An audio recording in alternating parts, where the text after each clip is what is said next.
Hi, Adam. Adam's in the gym. Speaking of 3 degrees, Theo. We were just talking about an ice bath, Adam. I'm sure you've been in one. Oh my God, I love ice baths, but I don't push them on anybody. I don't promote them because they're upsetting for people who don't do them.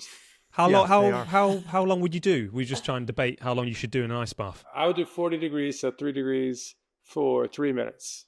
Yeah, that's what we were saying, Theo. 3 degrees for 3 minutes. Yeah, absolutely. Anyway, I met. Sorry to completely sidetrack us. I met Usher below a concert that he was doing, and he has an entire gym apparatus. He's a hot bath, a cryo chamber, an ice bath, a sauna. He's crazy about his body. He gets in a 2 degree ice bath for 10 minutes after every show. Wow. And I was like, I would just die. I'd be dead. I'd just be like a frozen human. I do 7 minutes at 42 degrees every day. And that's impressive. But guys, Instagram tells me that that's too long. Instagram tells me, when I go on Instagram, it tells me that you don't need more than 3 minutes. Anyway, that is my segue from ice baths to Instagram, because we are delighted today to be joined by the head of Instagram here on It's Called Soccer, Adam Mosseri. Soccer players are not actually great at Instagram compared to some other sports. What was your first memory of Arsenal? Adam, he's just asking, what was your favorite Theo Walcott memory? Thank you, Teo. I didn't want to ask that, to be honest. But, do you feel it's their year? Yes. I feel like it's our time. Has the fan culture gotten more mean? I think it depends a lot on the country. Which is the worst country? You're going to get me in trouble. They think what you need to do on Instagram is to try and look good, and the truth is that doesn't do the best. What does the best is what feels more authentic. For instance, one thing we see that does really well on Instagram is warm-ups for soccer matches. Really? Yeah, because it's just a thing you wouldn't normally get to see. Do you ever see a world where people will have to pay to subscribe to Instagram and have a platform? No, I think Instagram will always be free. I was going to ask you about Threads I'm sure it wasn't against X, but everybody was like, it's the alternative to X. I think you can say it was X. You can? Okay, good, let's say it. It was a little Arsenal-Tottenham vibe going on between X and... London Derby. We still are smaller than X, but the idea is, and I think I'll be disappointed if we don't end up being bigger and more important and more relevant than them. Wow.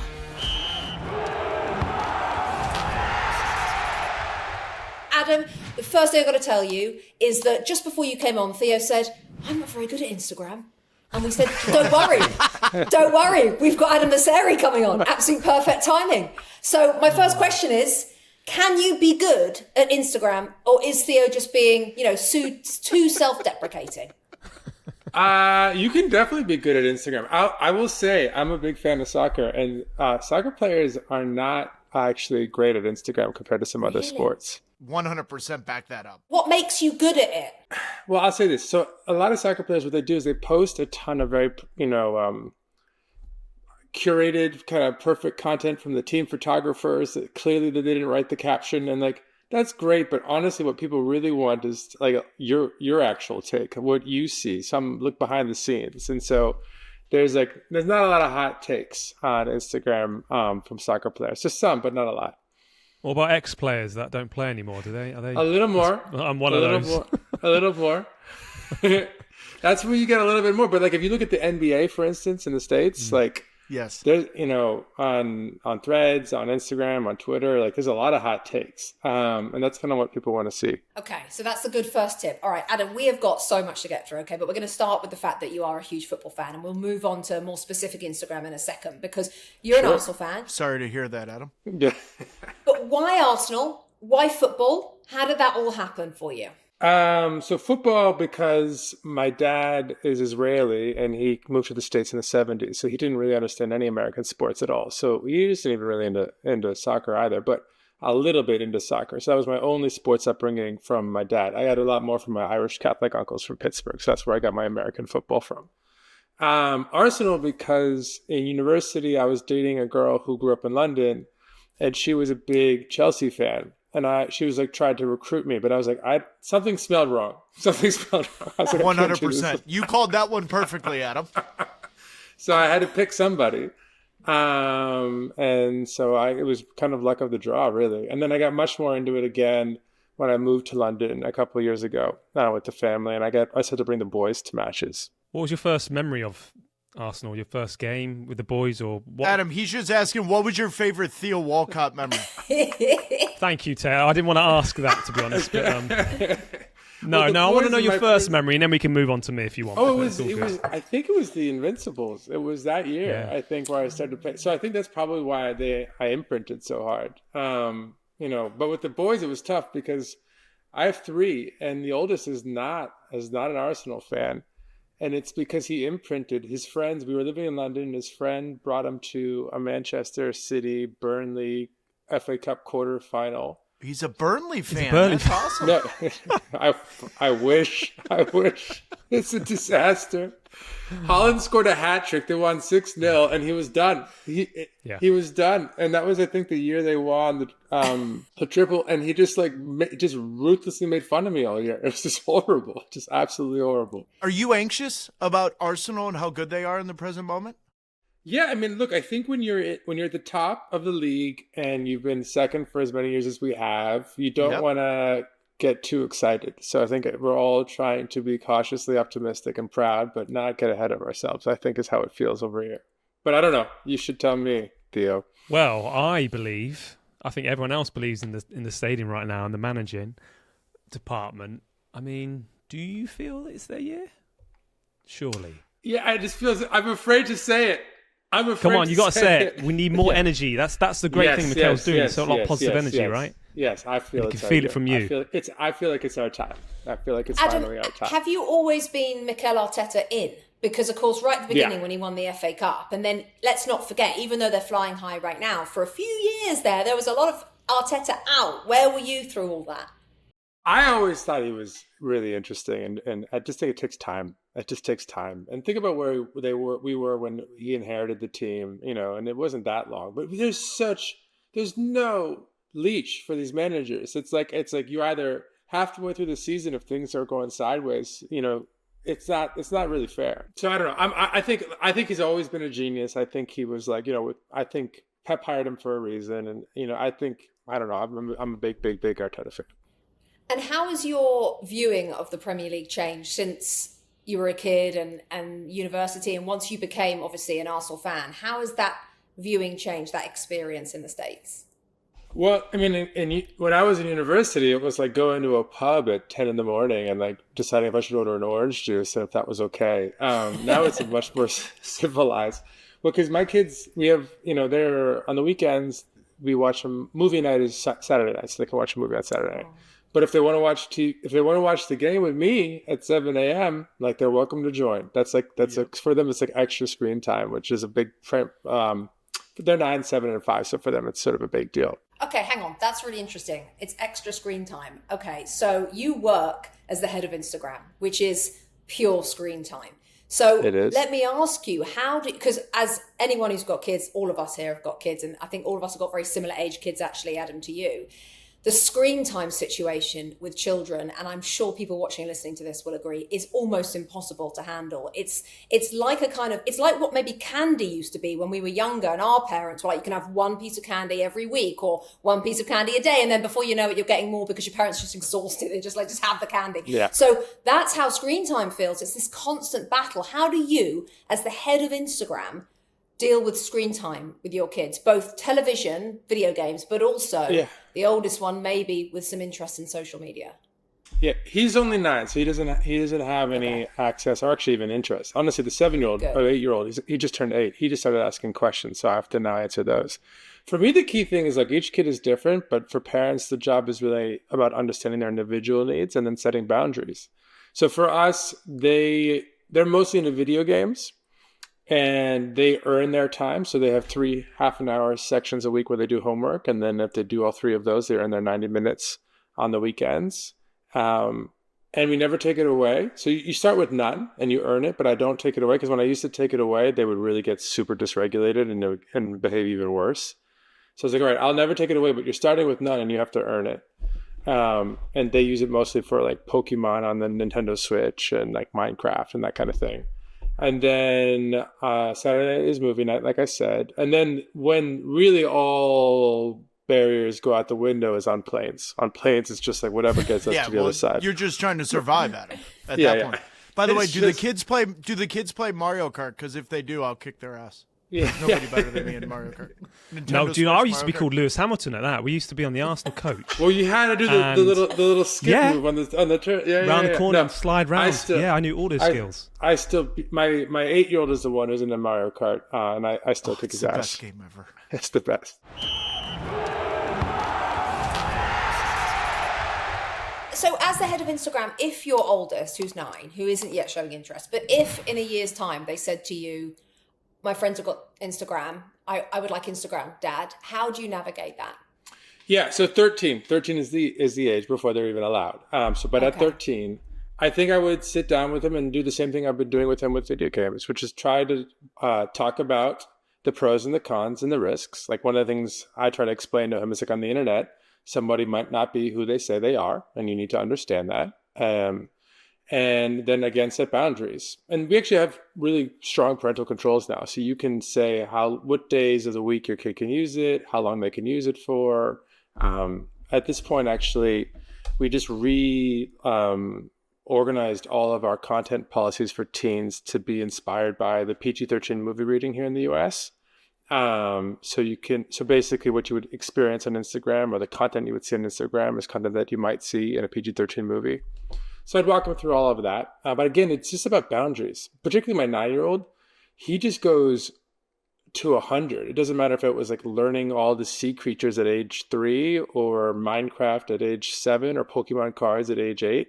But it's all or nothing. And so for me, the key thing is limits, is keep it within a certain amount of time. Theo, if I was his son, do you know what I would say? I'd say, Dad, here's the thing. I'm going to start a page because I just want to watch Arsenal's content.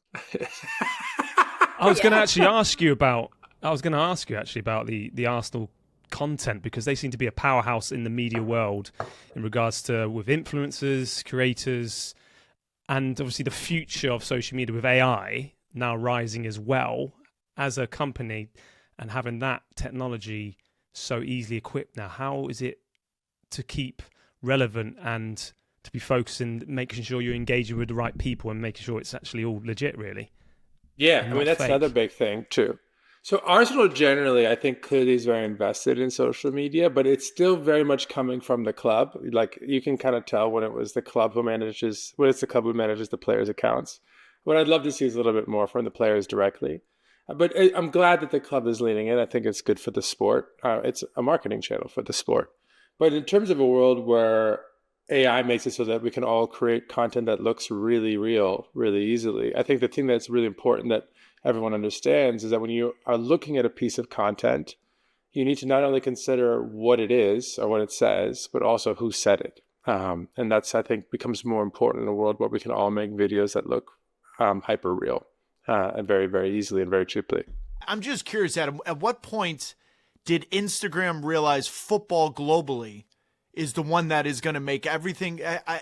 The 2022 World Cup for me, on a personal level, is where I saw, mainly because here in the United States, the games were in the morning, right? So everything social media, everything trending was literally about our sport. At what point did that become a huge factor at Instagram and for you guys? I think pretty early, because less than 15% of our users are even in the US. And so for us, it's obviously the biggest sport in the world. Our 3 most important countries are the US, India, and Brazil. And only one of them is a soccer or football country. Actually, cricket is insane. It's its own insane thing on social media for India. The Premier League in India is really, really well run. Yeah. But because we're so big in Europe and in Latin America, I think that kind of helped us see it happen early. But then I just have my bias. I joined Instagram in 2018, and so I try. We all have our biases, and I try to. Who check was your mine. first follow? Oh, on Instagram? Oh, I don't know that. I actually should check that. I can look that up. I could look that up. I would love to know that. Yeah. It wasn't Theo Walcott, just so you know, Theo. No, sorry, Theo. No, don't apologise. It's all good. Don't worry about that. I'm limited to screen time as well, to be honest. So. You should be. You should be.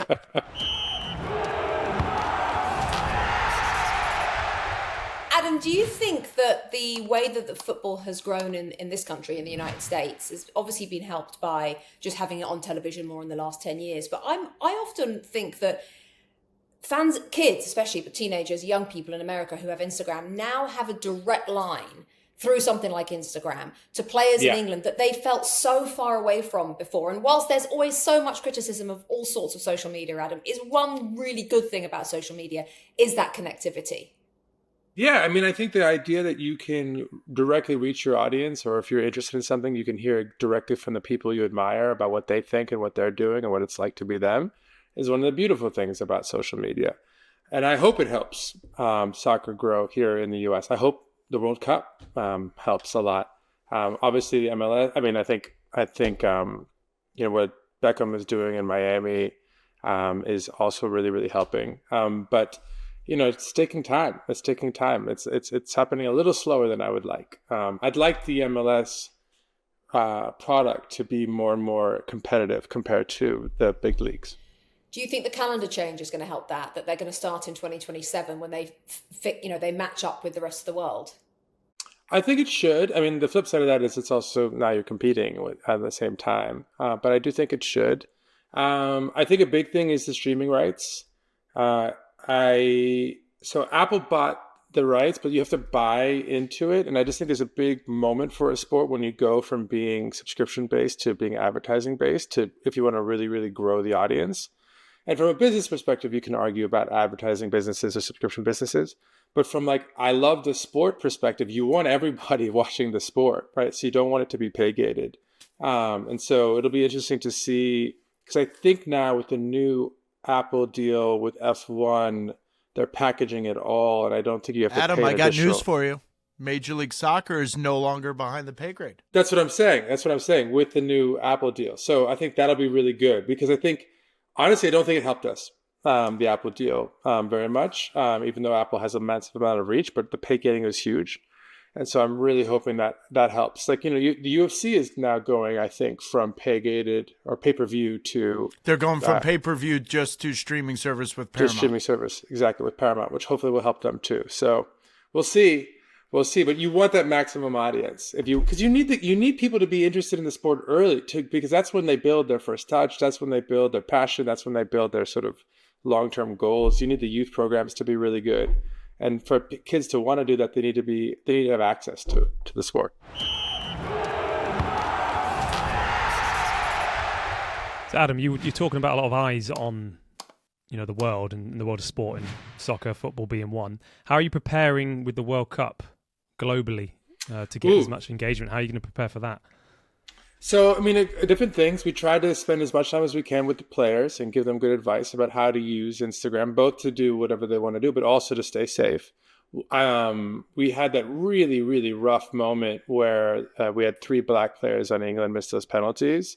And what we really learned from that on Instagram, where there was a lot of harassment, was that though our systems to manage harassment were pretty robust, they weren't ready for massive spikes.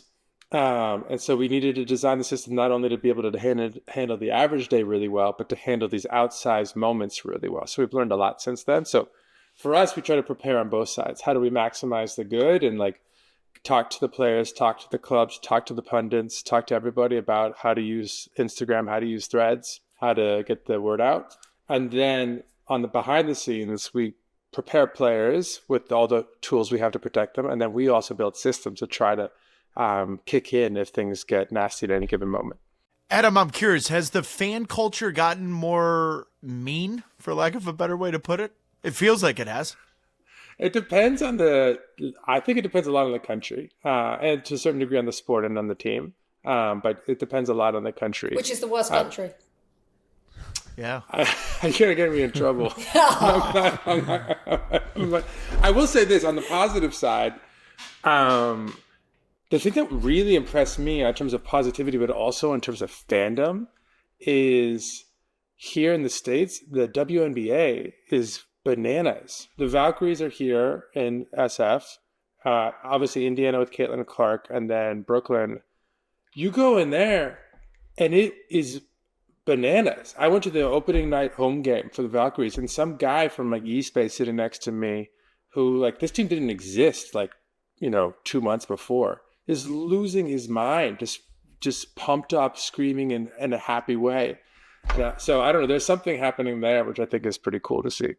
Well, you talk about going in to meet the players. I kind of get the impression, especially with Premier League players, there's a lot of people that go into clubs and they probably, another meeting with somebody else we've got to go and talk to. But I bet if the likes of you or if the players are told that people from Instagram are coming, I bet the players are really open to that, to because it's all about personal brand and outreach and looking good. Let's call it what it is. Do you get a good reception? Do you get an open-armed reception, certainly from soccer players around the world, when you try and go and help?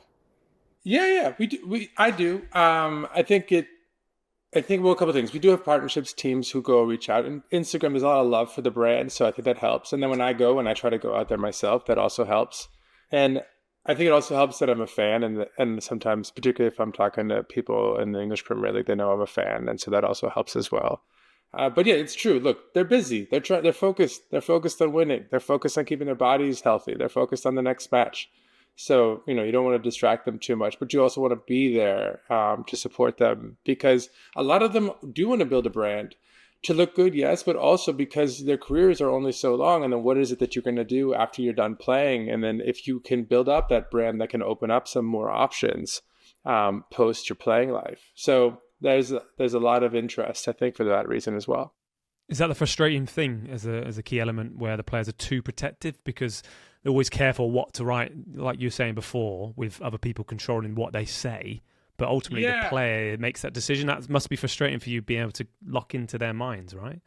Yeah, I mean, I don't know, frustrating maybe a little, but you want them to feel good about the time that they spend and how they use the platform. I just think a lot of people are too focused on, they think what you need to do on Instagram is to try and look good, and the truth is that doesn't do the best. What does the best is what feels more authentic in a world where we're just pummeled with overly processed content. Like, for instance, one thing we see that does really well on Instagram is warm-ups for soccer matches. Because people are like, what the hell does that? Yeah, because it's just like a thing you wouldn't normally get to see. They want to see the locker room. They want to see warm-ups. They want to see how you feel after a match. They want to see your hot take on a trade on another team. They don't want to see, they do want to see, but not nearly as much, like a perfect glossy photograph of an amazing, moment, which is great and exciting, but it's, you can get that anywhere, and it's, I don't know, I'd rather just watch the match for that content. It's interesting. I always think about Harry Kane when I think about that perfect glossy moment. He is very perfect and glossy on Instagram. He's very perfect and glossy on X as well. But then in a funny way, that is actually his kind of brand as well, because he's pretty perfect and glossy in real life. So for him, for the hair and the whole, like, the vibe and the PR, like, he's basically flawless. So perhaps that works for him, but that's really, really interesting. I was going to ask you about Threads. How is Threads going? Because that came up as a big thing, sort of against, well, I'm sure it wasn't against X, but everybody was like, it's the alternative to X. I think you can say it was X. You can? Okay, good, let's say it. It was a little Arsenal-Tottenham vibe going on between X and Threads. Yeah, exactly. How is it going? How's it taken off? Is it a very, very different vibe over there? Yeah, so it's going well. We still are smaller than X, but the idea, and I think I'll be disappointed if we don't end up being bigger and more important and more relevant than them. Certain communities are moving more than others. Sports is hard, right? Because, soccer and football on X is a big thing. NBA on X is a big thing. But we are making progress. We are definitely growing really quickly every year, and they are shrinking / flat-ish as best we can tell. But look, there's smart people over there. I don't want to discount them, but I'll be disappointed if we don't surpass them. But it takes time, because habits are hard to break. You have your place to do your thing, and it's got to be way better for you to switch. You're not just going to switch. Adam, is there anything sports specific that you could do to bring over the X user to your platform? Yeah, there's definitely. I mean, generally speaking, we're trying to figure out things that work across the board. But on sports specifically, we're trying to get really good at things like being a great place to talk about a match while the match is happening, keeping the scores, getting all that data piped in, creating communities for teams eventually. But right now, we don't have. The other thing we're trying to do is do a lot more for podcasts, which there's obviously a huge. We're here today, but in general, this whole podcast sort of community around each sport And so, we just started launching podcast specific features so that you can build communities around those pods. There's a lot of pods around teams. So we're definitely trying. Sports is one of our top verticals that we're focusing on, and we're making progress. And we've got a quick fire round to finish, but just before that, I have one question for you. Everything in life eventually costs money, right? Whether it's streaming platforms, whatever it is, eventually it costs money, even if there's advertising. Do you ever see a world where people will have to pay to subscribe to Instagram and have a platform? No, I think Instagram will always be free. We might offer extra services on top that would be something that you'd have to pay for, but I think that it's core to our identity to be an open platform that's free. All right, that's good. Okay, little quick fire for you to finish. Ooh, I like this. This is my favorite part. Oh, I'm not very good at these. Okay. Trust me. Go on. Okay. By the way, Theo's terrible at this. He's the fastest footballer of my generation, and yet he's terrible at speed thinking. Yeah. Slowest quick segment with Theo Walcott. Okay, these are He'll just run away. Adam. But it's about Adam, it's not me. Yeah. He'll just I'm run intrigued. away. Okay, Adam, favorite Arsenal moment ever? Oh, I don't know about ever, but the thing that first jumped to my mind is I was in, where was I? I think I was in Italy with the family, and I snuck away for the quarterfinals against Real Madrid last year. And when Declan scored that second free kick, and I brought my friend who's not even, he's British, he's from Yorkshire, but he's not even a football fan. And he was like, I kind of like converted him. Like that was like the beating them. Declan should be scoring those free kicks and doesn't usually. The second one, I was like, there's no way it's going to happen again. And then Ben, my buddy, just losing his mind was pretty phenomenal. That was an incredible night. Okay, most underrated Instagram feature. Ooh, that's a good question. That's why she's here. So look, one I think people forget about a lot and sleep on is close friends, where you can just share stories and post just with those friends. But a new one, if I can squeeze in a second one, it's kind of rad, is translations. So I do these videos every week, and now you can, if you speak Portuguese, Spanish, or even Hindi, you can just watch me with my lips moving, speaking those languages instead of English, which is banana. So if you go check out any of my posts right now. No, I saw that the other day. So when you press the button that takes you to captions, is there a button that you can just says translation? Then you choose a language. If I turn it on right now, if you go to one of my posts, there's a little translations button on my reels. You can switch it into like watch me speak Hindi. Oh, that's incredible. But if you want to reach people across cultural barriers and language barriers, you should do it. I think we could be big. We could be big in Hindi. Okay. Best footballer on Instagram. Ooh, active? I mean, Megan Rapinoe is... Yeah, oh, Megan, I was going to say Megan Rapinoe is really good. You can go with Megan. She's I think you great. can go with Megan. She's great. Well, she uses it for like life, and she used it while she was a player and now as a podcaster. It's cool. Okay, perfect. One footballer you wish would post more? I'd want one of the more like strategic players to post more. Like one of the more amazing midfielders, probably. I don't know. I'd be pretty interested in how. You know what? I want to know what the hell Odegaard is thinking, because he holds onto that ball so long, and then he sees something come out of nowhere. And is that on purpose, or is that just because he's impatient? Or is, I want to these people who see things I don't see. I want to know what they're thinking. He's gonna have to be a bit more patient now, though, with Eze, isn't he? I would love to know what he's thinking now. Can you imagine if Havertz hadn't gotten injured, we never would have signed him? This is like the most. And he would still be at my team, Crystal Palace, Adam, and the world would be a better place. And with that. What a wonderful episode. We could talk forever, Adam, because I have a million questions, but you've given us so much on Instagram, on Arsenal, on social media, on athletes, on the World Cup, on how everything is right now in your world, and we're so appreciative. We wish you the best of luck in the weeks and months ahead of the World Cup with Instagram. We're obviously all on it. We obviously all love it. We all check it 10,000 times a day, and a lot of that's down to you. So thank you, Adam, so much for joining us on It's Called Soccer. Thank you for having me. Really big fan of what you do. Really want to do anything I can to support the sport growing here in the U.S.